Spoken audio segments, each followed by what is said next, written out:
May bisita uli ang aktres na si Kim Chiu sa It's Showtime nitong Miyerkules. Dumalo si Paolo Avellino sa It's Showtime stage at sabay na bumati sa madlang people kasama si Kim Chiu. Hindi mapigilan ng mga fans at supporters ng kapamilya stars na kiligin sa dalawa.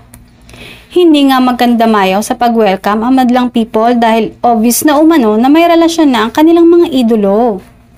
Halata namang ang kilig ni Kim nang ipakilala nito si Paolo. Kaya't huwag na raw magtaka kung isang araw ay maging totohanan na sina Kim Chiu at Paolo Avellino at umamin na sa tunay nilang relasyon.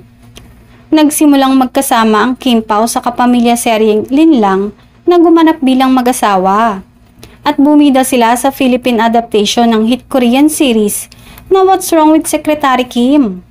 Samantala, talagang nag-effort at naglaan ng panahon si Kim Chiu para suportahan si Paolo Avellino sa bagong movie nito na Elevator mula sa Viva Films.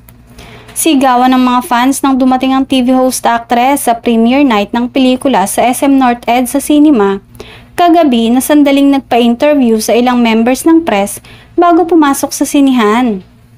Ayon kay Kim, dumalo siya sa premiere night ng Elevator bilang support sa kanyang leading man sa Linlang at What's Wrong with Secretary Kim at sa katambal nito sa movie na si Kylie Versosa. In fairness, talagang nagkagulo ang mga supporters nila ni Paolo nang bigla na lang siyang maglakad sa red carpet premiere ng Elevator dahil wala silang idea na sisipot nga ang TV host actress sa event.